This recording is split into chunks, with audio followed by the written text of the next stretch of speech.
ते लहान मुलं आहे ग, त्यांची विचार करण्याची शक्ती इतकी प्रगल्भ नसते. तुला सगळं समजून घ्यावं लागेल. आणि मला एक सांग, तू आणि श्रेयस भाऊजी एकमेकांपासून लांब जावेत हेच तुझ्या घरच्यांना हवंय ना? हो ग, अगदी बरोबर बोललीस बघ तू. आणि तारा, या सगळ्यात ना जेव्हा श्रेयस भाऊजी तुझ्यावर हसले तेव्हा एक छान पॉझिटिव्ह गोष्ट घडली जी तू नोटीस केली नाहीस. पॉझिटिव्ह गोष्ट कोणती? तारा, अगं ते किती दिवसानंतर हसलेत. त्यांना हसताना बघून तुला बरं नाही का वाटलं? नाही वाटलं, कारण तू रागात होतीस, त्यांच्यावर चिडली होतीस, म्हणून तू नोटीसच नाही केलंस.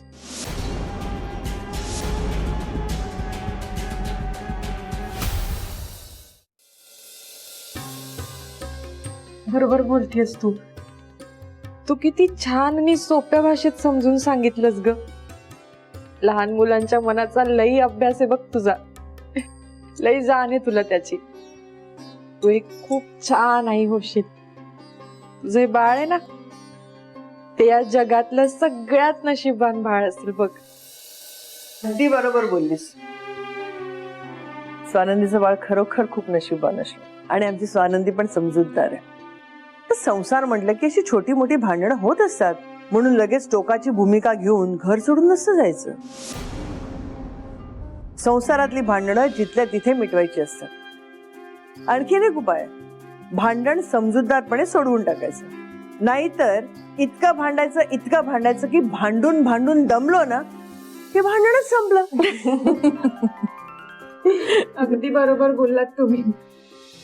स्वानंदी मॅडम, तुमच्या दोघींचे कसे आभार मानू ना खरंच कळत नाहीये बघा.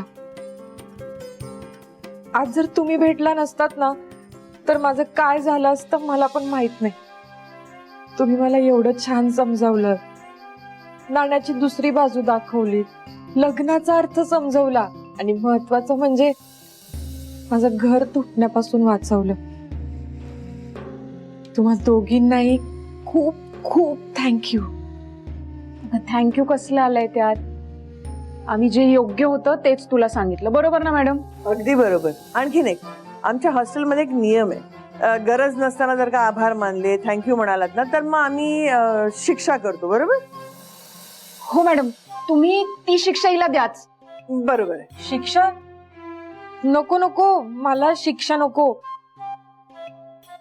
मी आभार नाही मानत म्हणजे झालं ना. मी ऐकलंय की तुमच्या हॉस्टेलची शिक्षा लई कठीण असते. मला नको रे बाबा, शिक्षा नको. स्वानंदी, जेसी तू